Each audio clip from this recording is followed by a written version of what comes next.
सर्वांना नमस्कार. जय नाना. आपण चैतन्यपीठाच्या युट्यूब वाहिनीवरून गेल्या सुमारे 4.5 वर्षापेक्षा अधिक काळापासून आत्मसंवाद ही प्रबोधन मालिका प्रसारित करीत आहोत. या प्रबोधन मालिकेमध्ये आपले सद्गुरू आदरणीय बाबा महाराज आपल्याला बहुमोल अशा वेगवेगळ्या विषयांवर प्रबोधन करीत असतात. हे सतत अखंडितपणे 4.5 वर्षापासून सुरू आहे. ही महाराजांची कृपा आहे. गेल्या काही पुष्पांपासून आदरणीय बाबा महाराज श्री दत्त पुराण याविषयी आपल्याला प्रबोधन करीत आहेत. आत्मसंवादाच्या मागील पुष्पात आदरणीय बाबा महाराज म्हणाले की प्रत्येकाने या दत्त महाराजांच्या दत्त पुराण या ग्रंथाचे वाचन श्रवण करावे, हा उद्देश डोळ्यासमोर ठेवून आपण हे चिंतन करीत आहोत. इथे आज आपण 3ऱ्या अष्टकातील 1ल्या अध्यायापासून सुरुवात करणार आहोत. ज्ञानकांड आणि कर्मकांड या दोन्हींच्या मध्ये हे उपासना कांड ठेवले. स्वामी महाराज सांगतात की मोक्षासाठी प्रयत्न करणाऱ्याला हा परमात्मा भक्तीने मिळणे सोपं आहे, असे वेदाधिकांनी कथन केले आहे. त्यामध्ये भक्ती प्रमुख आहे. निर्गुण परब्रह्माचा अनुभव घेण्यात जे असमर्थ आहे त्यांच्यासाठी सगुणोपासना सांगून त्यांच्यावर दया केली आहे. सगुण ब्रह्माचे परिशीलन झाले असता त्याचे म्हणजे त्या मंदाचे मन ताब्यात ठेवून उपाधीची कल्पना संपली असता तेच निर्गुण स्वरूप प्रगट होईल. हजारो शरीरे आत्मा कर्मचरित्रे असलेल्या भगवंताच्या नेहमी स्मरणामुळे केलेले कर्म ही अकर्म आहे, ज्यामुळे उपासक ताबडतोब मुक्त होतो. ईश्वराची परमभक्ती करून भगवंताचा गुण कथा कीर्तनामुळे सुद्धा सद्भक्त मायेचे पाश तोडून तो सद्गतीला प्राप्त होतो. त्याच्या गुणश्रवणामुळे श्रद्धावान आणि अंतर्मुख होऊन समाधानी व असूया रहित होऊन जो उपासक ताबडतोब निष्कर्म सिद्धी प्राप्त करतो. वज्र, अंकुश, ध्वज, कमळ चिन्हांनी युक्त असलेल्या भगवंताच्या चरण सेवनामुळे मायेचे आवरण तोडून सत्वृत्तीने शुद्ध झालेला उपासक परमपदी जातो. इथे महाराजांनी पुढच्या अनेक श्लोकांमध्ये उपासना व मंत्र कसे प्राप्त करावे व यथाविधी नित्यकर्म करीत असताना या मंत्राची पूजा कशी करावी सांगितले आहे. स्वामींनी सर्वांनी मुळापासून हे सर्व मंत्र आणि ही पद्धत नीट वाचून समजून घ्यायला पाहिजे. या मंत्राचे ऋषी कोणते आहेत, त्यांचा छंद कोणता आहे, हे अतिशय सविस्तरपणे महाराजांनी इथे कथन केले आहे व आदरणीय बाबांनी अतिशय सुंदर पद्धतीने आपल्याला समजावून सांगितले. तरी आपण सर्वांनी हा अध्याय मनपूर्वक श्रद्धेने वाचावा व दत्तपुराण ग्रंथाचे मनन श्रवण वाचन करावे अशी सर्वांना विनंती बाबा महाराजांनी केली आहे. बाबा महाराजांनी अतिशय सुंदररीत्या हे समजावून सांगितले व आपल्या प्रबोधनाला इथे सर्वविराम देताना ते म्हणाले की हे सर्व मंत्र मनोकामना पूर्ण करणारे आहेत.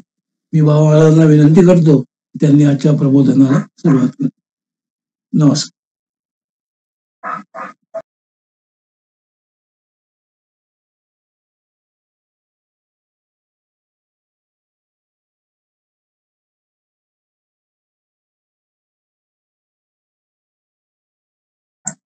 नमस्कार. पितृपुत्रो महातेजो दत्तात्रेयो महाबली तस्य स्मरण मात्रेण सर्व पापैः प्रमुच्यते.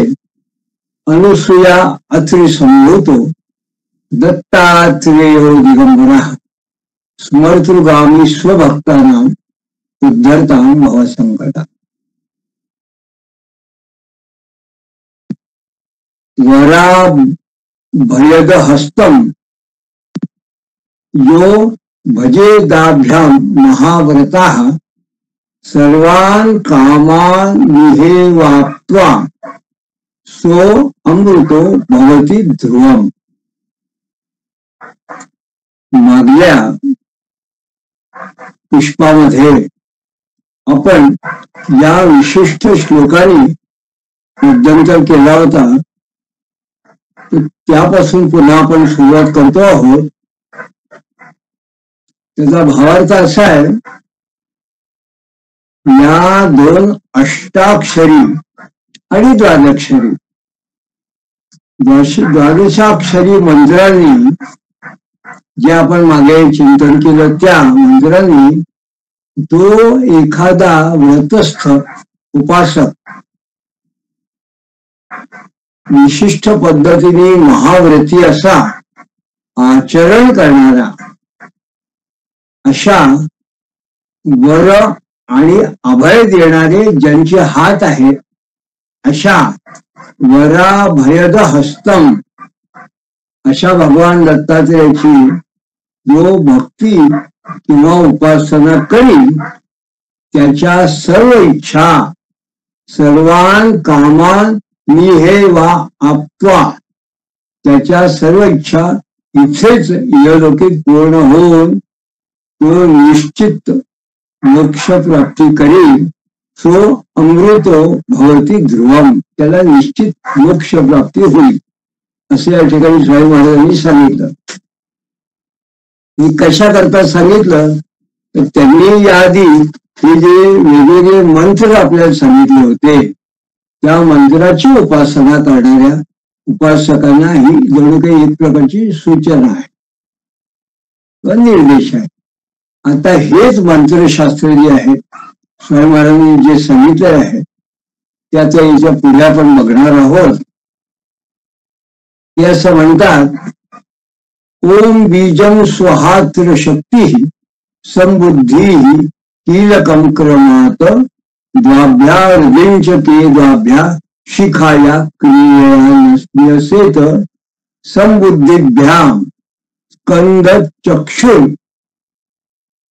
द्वये अंत्येन तन्मयाः चतुर्विजयी सक्रियाख्या अंताभ्याः न्यासम कराविशो.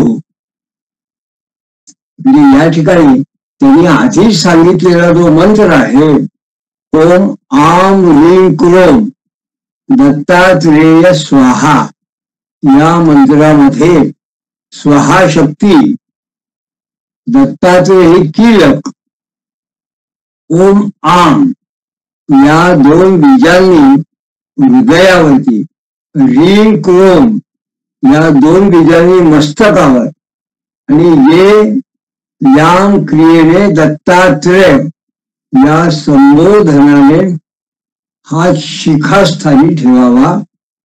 दत्तात्रेय या संबोधनाने दोन्ही खांदे म्हणजे स्कंध डोळे यांना स्पर्श करावा. स्वाहा म्हणून केसांना स्पर्श करावा आणि याप्रमाणे तन्मय होऊन चार बीजांसह क्रियांनी काय करावं तो न्यास करावे. करन्यास याला म्हणतात. असे करन्यास करावे त्याला न्यास असं म्हणतात. आपण जेव्हा गुरुचरित्र वाचतो तेव्हा आपण गायत्रीचे न्यास पाहिलाय. भूर्ध्यान महा भुवा शीर्षे स्वाहा स्वाहा शिखाय उच्चत कवचाय होऊन नेत्रत्रया उच्चत अशा पद्धतीचे आपण न्यास गुरुचरित्रात वाचतो.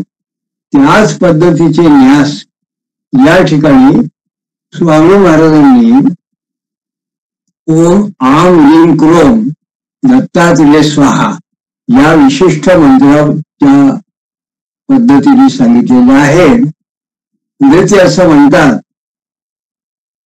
कृत्वा यजेत देवदेवं यत्रन्यस्तम अभिष्टदम दत्तात्रेय हरे कृष्ण उन्मत्ता आनंददायक दिगंबर मुने बाल पिशाच ज्ञान सागर अनुष्ठुव शिवा शोयम षडभुजा अत्रेय दैवतम द्वाभ्या द्वाभ्या रुच्छिरसो हो शिखाया मेकतो गले द्वाभ्या मे कैकेन दो दृग्धम द्वये द्वाभ्या तथास्त्र सहस्त्र के.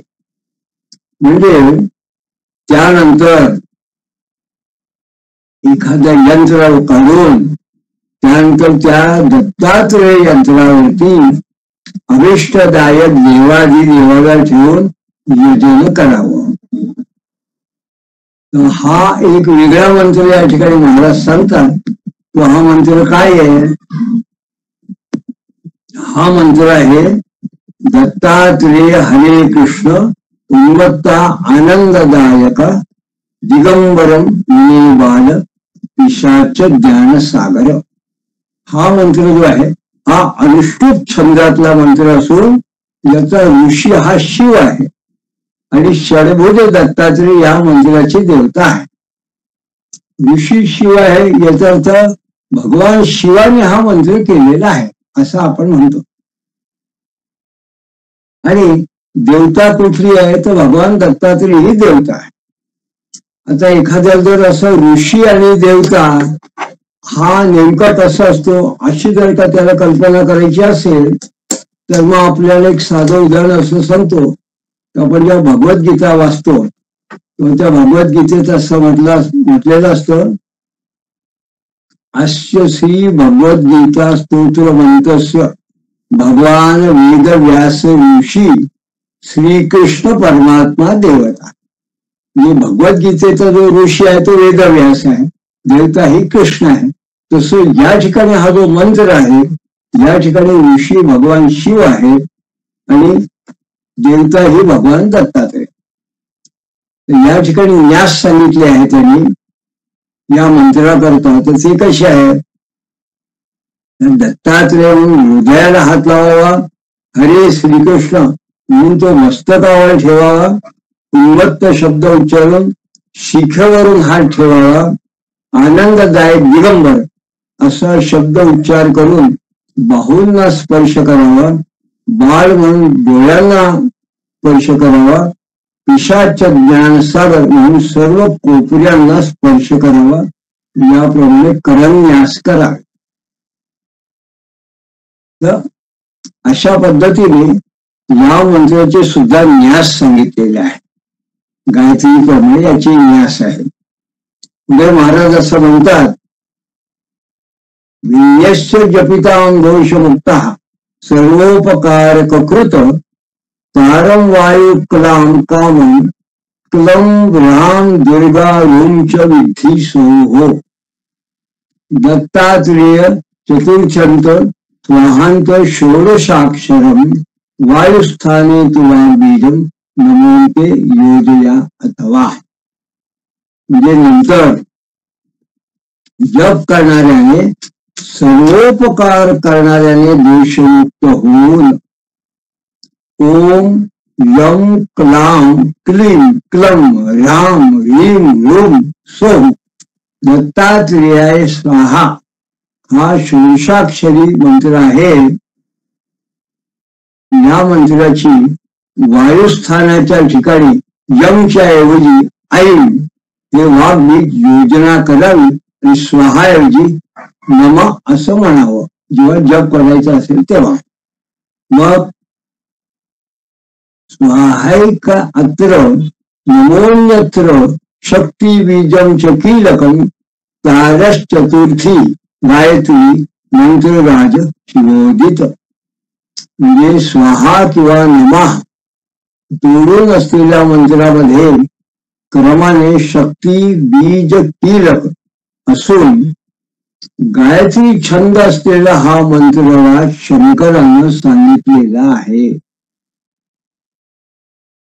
पुढे महाराज म्हणतात, रुदिद्रेके त्रिणी शिखायां चैकम कवचे दिशो चतुर्थी मस्तन्यमस्त्रे च विन्यस्य जपकामदम.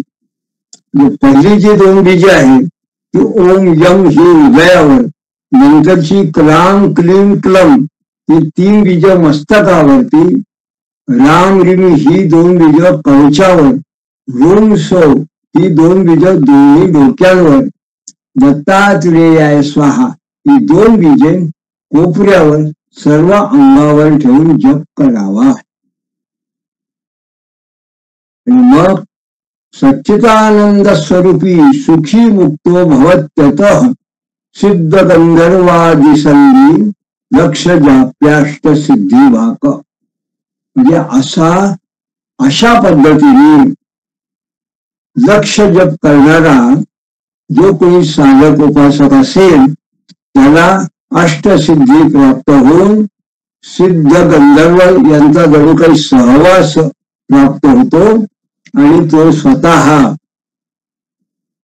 सच्चिदानंद स्वरूप असा होऊन पूर्णतया सुखी झाल्याने शेवटी जणू तो मुक्त होऊन जातो. आता हा जो जप आधी वर्णन केलाय त्याच्याबद्दल पुन्हा महाराज सांगतात, देव लोक संचारी कोटी जापीच दत्तवत दशकोटी जपी साक्षात जरा मरण वर्जिता. म्हणजे 1 कोटी जप करणारा जो कोणी असेल तो कसा आहे, तो दत्तात्रेयाप्रमाणे 3 लोकात संचार करणारा असा होतो. आणि 10 कोटी जर कोणी एखाद्याने जप केला तर तो 10 कोटी जप करणारा साक्षात जरा मरण वर्जित म्हणजे जणूकर अमर असा होऊन जातो. दष्टकोटी जपो सिद्ध परकायागता विकृत मंत्र शक्ती रियम श्लोका अभिगीता ह्याप्यमी. 16 कोटी जप करणारा जो कोणी असेल तो परकाया प्रवेश करणारा अशी त्याला शक्ती प्राप्त होऊन तो सिद्ध होतो, अशी ही मंत्र शक्ती आहे. म्हणून जणू काही या ठिकाणी हे श्लोक त्यासाठी मुद्दाम महाराजांनी कथन केले आहे. आता पुढे महाराज आणखी वेगळ्या पद्धतीने वर्णन करताना ते असं म्हणतात की खडकस्तंभ जलस्तंभ सेनास्तंभस्तथैव च इच्छा सिद्धे वशित्वंच दिक्पाले सह भाषणं वायुवद गतिरित्या तु लाल्लादित्वं चंद्रवत अग्निवत् सर्वत्र वक्षत्वं नित्यतृप्तमेव च सर्वभाषा परिज्ञानं सर्वचित्तावबोधनं वापीकूप समुद्राणां पर्वतानां च चालनं.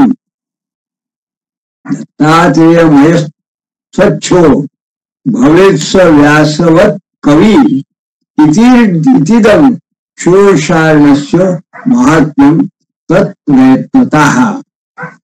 म्हणजे एक प्रकारची हा जो शेषाक्षरी मंत्र आहे या मंत्राची फलश्रुती आता या निमित्ताने महाराजांनी सांगितलेली आहे या 4 श्लोकात.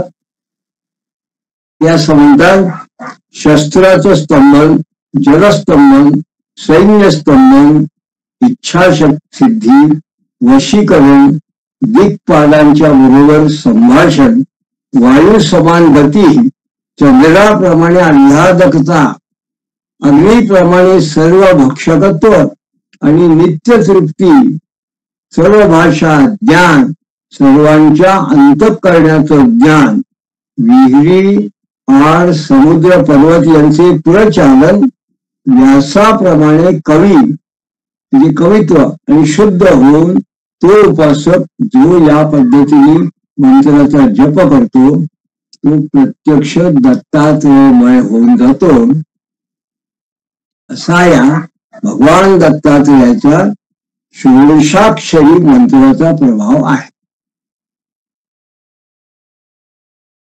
आणि मग ते महाराज स्वामी महाराज एक वेगळी सूचना अशी करतात, प्राणोदेयो मनश्चक्षुचित्वा देयम देयम शिरो वपुः न देय षोडशार्णसो सच्चिच्छाय महात्मने महागुणवते देयाः कुप्येत प्रभुरन्यथा माला कमंडलू वाद्यतिशूले शंख चक्रके दधान मंत्री मरदम दत्तात्रेयं तदीश्वरं ध्यात्वेत्थं विधिवत मंत्र जाप्य युक्त फलम भाग भवेत.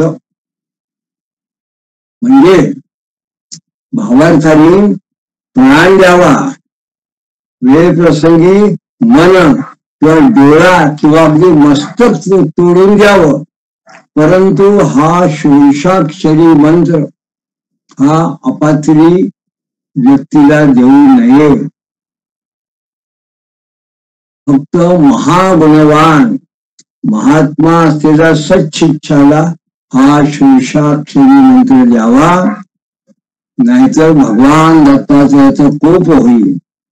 मला कमंडलू वाद्य त्रिशूल शंख चक्र हे धारण करणारा त्रिलोकाचा अधीश जणू काही अशा भगवान दत्तात्रेयाचं म्हणजे अत्रिपुत्राचं ध्यान करून विधियुक्त मंत्राचा जप करून वर सांगितलेली फलं ही प्राप्त करून घ्यावी.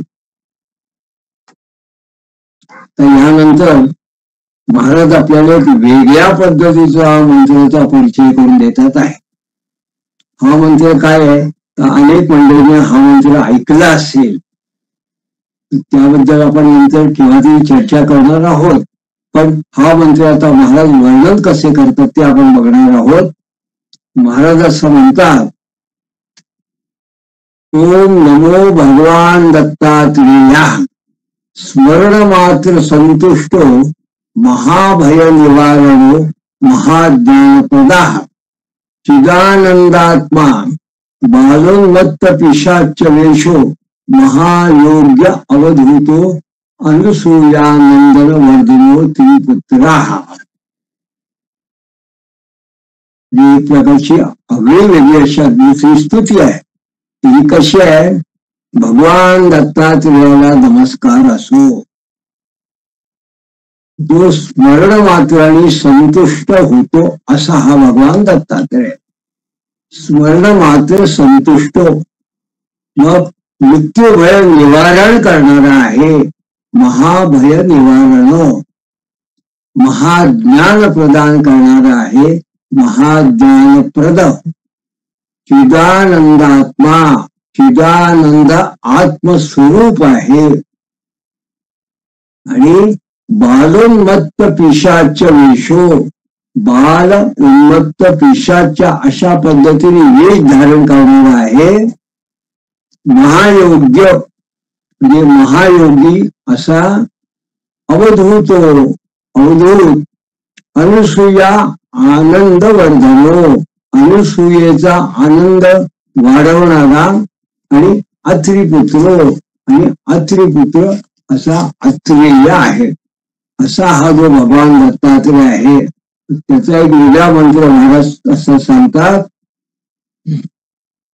या सांगतात, ओम भवबंध विमोचनो ह्रीं सर्व विभूतिदा क्रोम असाध्य कर्षण ऐं वाक्प्रद क्लीं जगत्त्रय वशीकरण सौः सर्व मन शोभन श्री महासंपत्प्रदो ग्लौ भूमंडलाधिपत्यप्रद द्वां चिरंजीवी वशीकुरु वौषदा कर्षय होम विद्वेषय फट उच्चाटय ठठ स्तंभय खेम खेम मारय नमस्संपन्नय स्वाहा पोषय परमंत्र परयंत्र परतंत्राणि छिंधी ग्रहान् निवारय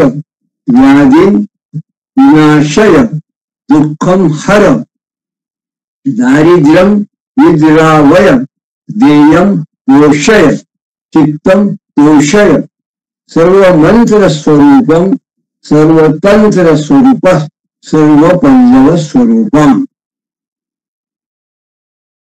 अतिशय दीर्घ अशा पद्धतीने 52, 53, 54, 55, 56, 57 तिसऱ्या अष्टकातल्या या पहिल्या अध्यायातल्या या श्लोकांमध्ये हा विशिष्ट असा हा माला मंत्रा संबंधित त्याचे जे बीज मंत्र आहे त्याचं वर्णन करणारा हा आपल्याला श्लोक आपल्याला दिसतात.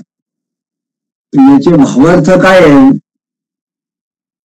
तर ओंकार हा संसार बंधनाशक, ओम भवबंध विमोचन. ह्रीं हा जो आहे हा सर्व विभूती म्हणजे सर्व ऐश्वर्य प्रदायक. क्रोम हा असाध्याला आकर्षण करणार, क्रोम असाध्याकर्षण. ऐन जो शब्द आहे वाक्प्रद, त्यांचा सर्वांच्या मनाचा क्षोभ करणारा, अशा पद्धतीने जो मंत्र आहे या ठिकाणी. तर या ठिकाणी आपल्या असं लक्षात येतं, श्री हा महान ऐश्वर्यप्रदायक ग्लौम म्हणजे जणू काही भूमंडलाचं स्वामित्व प्रदान करणारं, ग्राम म्हणजे चिरंजीवित्व देणारं, वशट हे वशीकरणात्मक, वंशट हे आकर्षणात्मक, होम म्हणजे विद्वेषणात्मक, फट हे उच्चाटनासाठी, ठठ हे स्तंभन करण्यासाठी, खेम खेम हे मारणात्मक, नमः हे संपन्नतेसाठी, स्वाहा हे पोषणासाठी. तर दुसऱ्याचे मंत्र, दुसऱ्याचे यंत्र, दुसऱ्याचे तंत्र हे नष्ट करण्यासाठी, छिंधी असे म्हणून ग्रहांना दूर कर, व्याधींचा नाश कर, दुःख हरण कर, दारिद्र्य नष्ट कर म्हणून दुःख हर, दारिद्र्य विद्रावय, दियम पोषय. पुढे चित्तम तोषय सर्व मंत्र स्वरूप, सर्व तंत्र स्वरूप, सर्व पल्लव स्वरूप म्हणजे देहाचे पोषण कर, चित्ताला संतुष्ट कर. तो सर्व मंत्र स्वरूप आहे, सर्व तंत्र स्वरूप आहे, सर्व पल्लव स्वरूप आहे असा ओम नमो महासिद्ध स्वाहांतो माझा मंत्र हा, असा हा जो विशिष्ट माझा मंत्र आहे हा प्रथमांता चतुर्थ्या द्विक्रियाश्च व्याहरेत. म्हणजे आता हा जो माझा मंत्र आपण आता थोडक्यात पाहिला संधी विच्छेद पद्धतीने, तो जो मंत्र आहे हा कसा आहे तर ओम भवबंध विमोचनाय, ह्रीं सर्व विभूतिदाय, क्रोम असाध्य कर्षणाय, ऐं वाक् प्रदाय, क्लीं जगत त्रयवशीकरणाय, सौ सर्व मनक्षोभणाय, श्री महासंपत्प्रदाय, ग्लौम भूमंडलाधिपत्याय, राम चिरजीविनी, वशट वशीकुरु, वंशट आकर्षय, हुम विद्वेषय, फट उच्चाटय, ठठ स्तंभय, खेम मारय, नमः संपन्नय, स्वाहा पोषय, परमंत्र, परयंत्र, परतंत्राणि, छिंधी, ग्रहा निवारय, व्याधि विनाशय, दुःखम हर, दारिद्र्यं विद्रावय, देहं पोषय, चित्तं तोषय, सर्व मंत्र स्वरूपाय, सर्व तंत्र स्वरूपाय, सर्व पल्लव स्वरूपाय, ओम नमो महासिद्धाय स्वाहा, असा हा माझा मंत्र आहे. या मला मंत्राचा आपण पुढे आपल्या चिंतनामध्ये निश्चित आपण याच्यावरती विचार करणार आहोत. कारण मला मंत्र हा एक अगदी आगळ्या वेगळ्या मंत्राचा प्रकार आहे. त्याच्याविषयी आपण एक वेगळा विषय मुद्दाम आपण आपल्या चिंतनात घेणार आहोत. पण या ठिकाणी आपण महाराजांनी दत्तपुराणामध्ये या मंत्राचं वैशिष्ट्य सांगितले ते आपण बघितलं. आणि मग महाराज असं सांगतात, विष्णू लोकता इमे मंत्रा ब्रह्मणे कामधेनवः वयोग्रह भूतारी कुद्रुक्तापभियः कामिनो अभिष्ट फलप्रदा देव संविध्यकारकाः तदच्च वज्र कवचम दत्त नाम सहस्त्रकम. म्हणजे हे जे काही आतापर्यंत महाराजांनी मंत्र सांगितले आहे हे विष्णूने सांगितलेला मंत्र हे भगवान विष्णूने ब्रह्मदेवाला सांगितलेले आहे. आणि हे मंत्र कसे आहेत, ते इच्छा पूर्ण करणारे आहेत.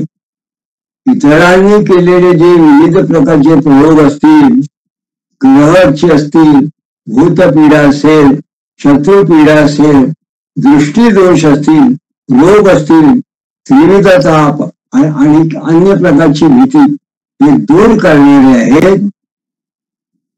तसेच इच्छा करणाऱ्यांना अपेक्षित फल देणारे आणि देवांचे सान्निध्य मिळवून देणारे आहे.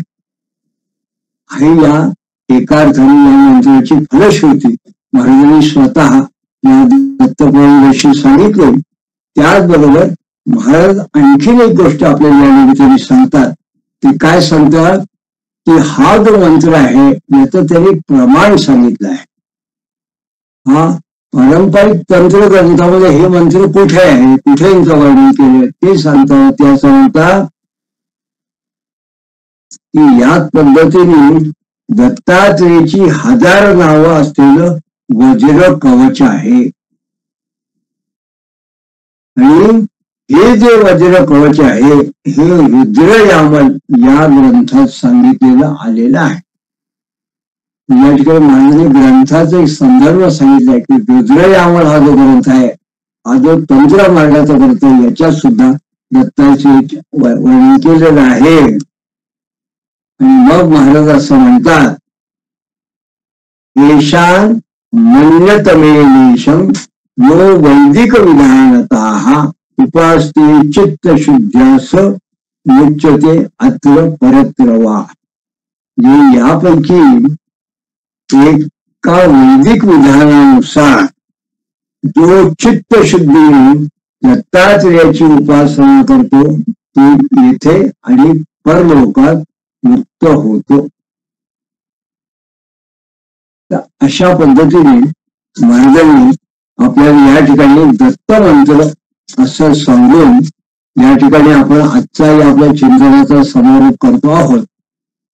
आणि दत्तमाला मंत्राचा साधारण परिचय जर एखाद्याने म्हटला तर त्यांनी अगदी साधी सोपी एक युक्ती किंवा माहिती, तो जर गाणगापूरला गेला त्यांनी जर असं बघितलं की त्या ठिकाणी पुजारी लोक जे आहेत ते जेव्हा स्वामीमांच्या पादुकांवर अभिषेक करतात किंवा कशाने करतात, ते दत्तमाला मंत्राने करतात.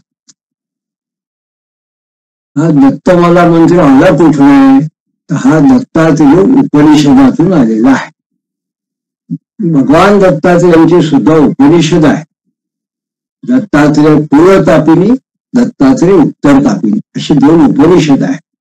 या उपनिषदांमधून या पद्धतीचे हे मंत्र आलेले आहेत. दत्त संप्रदायाची वेगवेगळी जी उपनिषद आहेत त्यामध्ये दत्तात्रेय पूर्वतापिनी, उत्तरतापिनी, अवधूत उपनिषद आणि जाबाल दर्शन उपनिषद अशी 4 प्रधान उपनिषदे वाटली जातात. ही दत्त संप्रदायाची. पण याचे विशिष्ट मंत्र हे स्वामीवाजांनी या ठिकाणी आपल्याला उद्धृत केलेले आहेत. विशेषतः आज आपण असं बघितलं की स्वामी महाराजांनी न्यास सांगितलेला आहे. न्यास काय आहे, तो न्यास म्हणजे शरीराच्या विशिष्ट ठिकाणी जे काही इंद्रिय शक्ती असेल, आपल्या ठिकाणी ऊर्जा असेल, जी ऊर्जा केंद्र आहे यांना चलित करणं आणि त्या ठिकाणी या मंत्रांच्या उच्चाराने त्या ठिकाणी जेव्हा ती स्थान आहे ती त्या बीज मंत्रांनी, त्या मंत्रांच्या अक्षराने जेव्हा एनर्जाईज होतात, चलित होतात, त्यावेळेस खऱ्या अर्थाने त्या व्यक्तीच्या उपासकाच्या ठिकाणी एक वेगळी अशी त्या ठिकाणी शक्ती निर्माण होते. ही जी विशिष्ट इंद्रिय शक्ती आहे, इंद्रिय शक्ती आहे, मानसिक धारणा शक्ती आहे, विशिष्ट प्रकारची जी सिद्धी आहे, या सिद्धीमुळे इथे जी काही फलश्रुती सांगितली आहे त्यात अष्टसिद्धी, नवनिधी ज्याला म्हणतात, ते आकाश बनणे आहे, पाण्यावर चालणे आहे, अनेक वर्षापर्यंत समाधी स्थितीत राहून भूक तहान वगैरे न लागू देता सुद्धा देह व्यवस्थित ठेवणं, अशा पद्धतीच्या ज्या सिद्धी आहेत. खेचर ज्याला असं म्हणतात, अशा प्रकारची जी शक्ती आहे, या सगळ्या सिद्धी आहेत, या सिद्धी त्या माणसाच्या ठिकाणी उत्पन्न होतात. या सगळ्या सिद्धी ज्या आहेत त्या विशिष्ट पद्धतीच्या मनोजैविक पद्धतीने ज्या आहेत, या सिद्धींचं वर्णन आपण अनेक ग्रंथांना पाहतो. पतंजली योग दर्शनाने सुद्धा योगशास्त्रानुसार सिद्धी सांगितल्या आहेत. ज्ञानेश्वर माऊलींनी कुंडलिनी जागृती म्हटल्यानंतर त्या योगाला कुठल्या सिद्धी येतात ते आपण म्हटले आहे. देवीचे स्तोत्र असतात, त्या देवीच्या आपल्या सिद्धी आहेत. गणेशाची विशिष्ट उपासना जे तंत्र मार्गी लोक करतात त्या सिद्धी आपल्याला माहिती आहे.